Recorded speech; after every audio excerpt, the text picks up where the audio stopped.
On a quiet Georgia highway, two officers pull over a black woman, expecting an easy stop. Little do they know, they plant drugs in her car, laughing as they cuff her. They believe they control the game, but she's no ordinary driver. She's Alana Brooks, the director of the DEA, and her arrest not only exposes the corrupt officers, but also ignites an investigation that dismantles a rotten system from within. This is a story of power, betrayal, and the fight for justice that will keep you on the edge of your seat. The Georgia morning dawned, wrapped in a stillness that seemed to hold the world's breath. A soft mist hung over the damp asphalt, reflecting the faint glow of a cloudy sky reluctant to awaken. Alana Brooks drove her silver sedan along the winding rural roads, the scent of damp pine seeping through the cracked window. She was dressed simply in a gray sweatshirt and navy blue jeans, her hair pulled back in a low bun.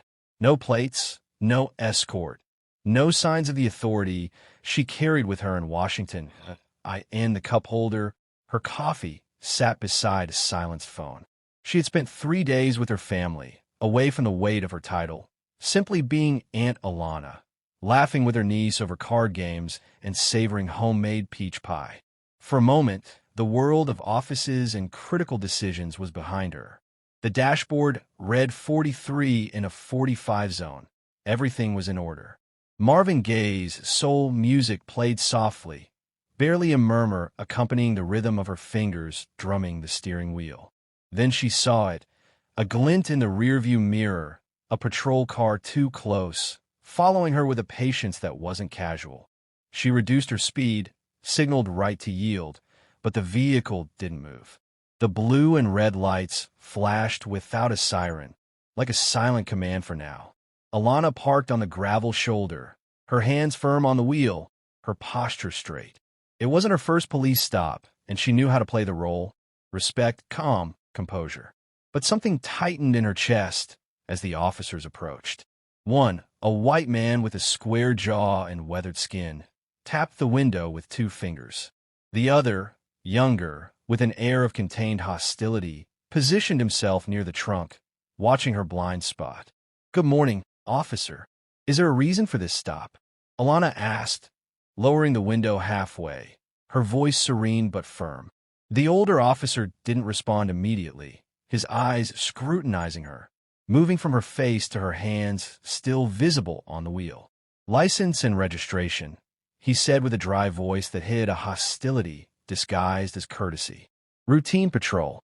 You were a little out of your lane." "I didn't notice any swerving," she replied, maintaining her calm. "But here's what you need." With slow, precise movements, she opened the glove compartment, took out the papers and her license.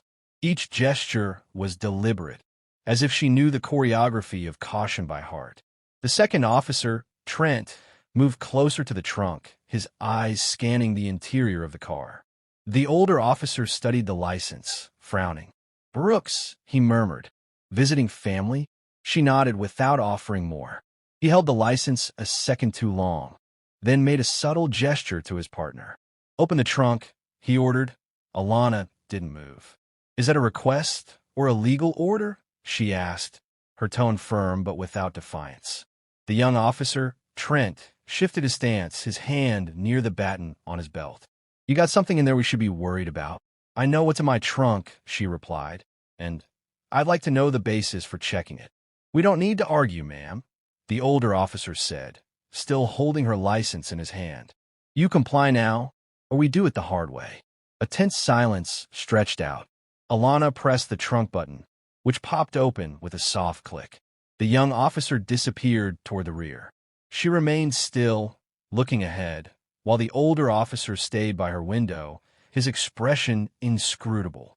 Then Trent returned, holding a transparent plastic bag with a white powder. Well, he said, holding it up for her to see. "Looks like you forgot to pack this right."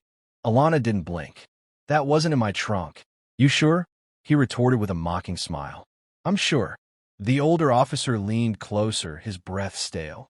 "Ma'am, you're not in Washington anymore. Keep playing the list, and we'll make this very uncomfortable." Alana looked at him slowly, her eyes sharp but serene. "I know my rights, and I'm invoking them." I do not consent to this search, and I want legal representation. You have presented an object that was not in my vehicle, and this is now a formal accusation." The older officer raised an eyebrow with a mixture of amusement and disdain. "Now she wants a lawyer," he said, looking at Trent. "You hear that? We got ourselves a law professor." Trent let out a short, joyless laugh. "Maybe she's just nervous. Guilty people talk a lot." "I'm not guilty," Alana responded, her gaze fixed between them. "And if you were confident in this arrest, you wouldn't need to sneer to cover up your misconduct. You know this is illegal, and so do I." The older officer took a step forward, his presence oppressive. "That tone of yours," he murmured, assessing her. "Keep it up, and we'll add obstruction to your file. You think you're someone special, but out here, people learn quick that a badge means follow orders." Alana didn't flinch. "Then follow the law and call a supervisor. Any interaction without one is a direct violation of your own policy." The moment became fragile, charged with tension. The older officer stepped back, his face hardened. "Get out of the car," he ordered, his voice now low and curt. "No," she replied, firm but calm. "Not without a supervisor present. You have no right to search me, there's no cause for arrest, and you're holding up a bag of powder you didn't find in my car." The game was over. The older officer opened the door from the inside panel, pulled it open forcefully, and yanked her out of the vehicle. Trent moved quickly, unbuckling her belt and dragging her out. Their movements were coordinated, as if they had done this before. They didn't read her rights, didn't explain the charges, simply pulled her out, their handcuffs tightened more than necessary. Not for protocol, but for a desire to inflict pain. Alana didn't resist, but she didn't make it easy either. She kept her back straight, her chin up. "This is illegal," she said, her voice filled with authority. "I have complied with every order. I have offered no threat or resistance. That powder was not in my trunk.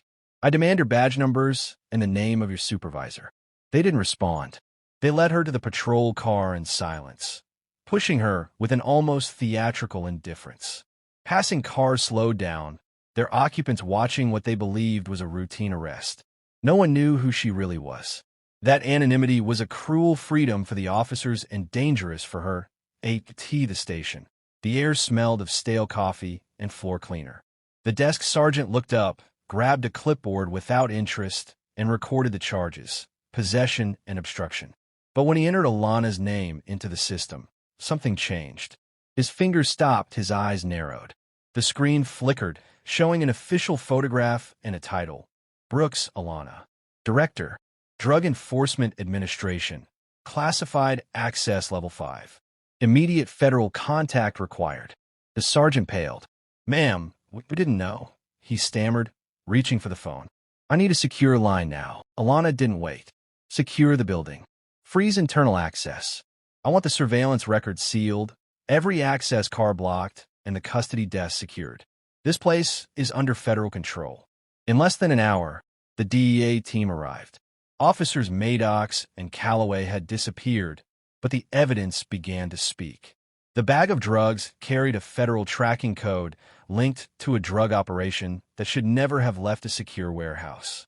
Someone had stolen federal evidence and used it to frame Alana. The investigation intensified. Records showed a pattern: selective stops, mostly of Black or Latino drivers, without body camera footage. One case stood out. Jordan Lamar, a 22-year-old, dead in custody, ruled a suicide without solid evidence. A bystander's video, never presented as evidence, showed Maddox and Calloway arresting him with excessive force. Alana ordered the case reopened, demanding autopsies, phone records, and everything related to deaths in custody. Soon, an anonymous informant revealed more. Maddox and Calloway had operated in 5 departments, always near large drug seizures that later disappeared. Every move was protected by an internal system called Sino, a ghost protocol that manipulated records and erased traces. Alana discovered that Sino wasn't just a glitch. It was a deliberate network designed to move seized drugs into the black market under the guise of classified operations. The pursuit led them to an ambush in the Texas desert. Alana led the attack, confronting Maddox and Calloway in a brutal showdown. They captured them, But the true mastermind, Marcus Belt, was still at large. Belt, a former agent who had faked his death, was the architect of Zeno. In Houston, they found him in a digital bunker, surrounded by servers and false passports. He didn't resist. His calm was unsettling, as if he knew the system he created could outlive him. Alana testified before Congress, exposing every detail of the corrupt network. Mass arrests followed, dismantling entire departments. Seno was destroyed, replaced by Lamar, a transparent system named in honor of Jordan Lamar, ensuring that no case would ever be buried again. When Alana left her last hearing, the sun shone on a city that was beginning to heal. There were no cheers, only the silence of a world that had learned to listen. Justice didn't arrive with fanfare, but with the persistence of a woman who refused to be silenced. Now, the system that once protected the guilty works to protect the innocent. But the question remains, how deep can a system go before someone stops it? What stories have yet to be told? Share your thoughts in the comments, and let us know where you're listening from. If this story moved you, share it with someone who needs to hear that the truth, though late, always finds its way.